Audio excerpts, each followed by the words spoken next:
Good day everyone. I want to show you how to create wrinkles in Affinity Designer for effects if you're wanting to do something realistic. We're going to start just by drawing a simple circle. We're going to make it like a skin tone. I'm going to go ahead and make this 3D. And probably about the best way, since this is a 2000 by 2000 pixel image, to make it more round, I'm going to put this at 800 pixels.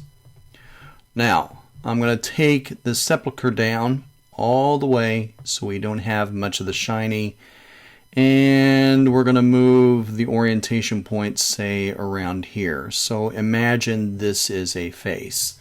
So what we're going to do is we're going to use our pen tool. We are going to go ahead and make sure that it's on a flat stroke, making sure that it's like 1.9 to start off with, and you're going to want to adjust your pressure points to where it has this profile. We want both ends to taper off at the very end to make it more of a realistic facial wrinkle.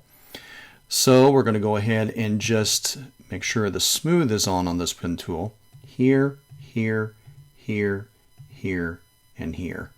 And we're just going to draw, we're going to draw a few more. I'm going to double click this in to make sure I can draw another one.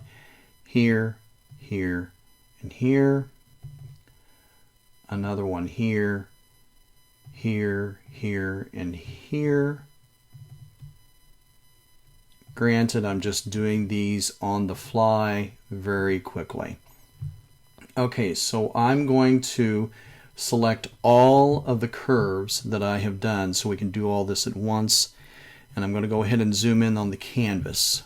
Now at this point you don't have to have your pen tool selected, but this is where you're going to be getting into your effects. So what we're going to do is we're going to add on each one of these a bevel. We're going to go ahead and move this up a little bit. So we want the wrinkles to be somewhat deep, but not too bad. And then we are going to go ahead and add a blur to it. Not very much, but just add a little bit of a blur.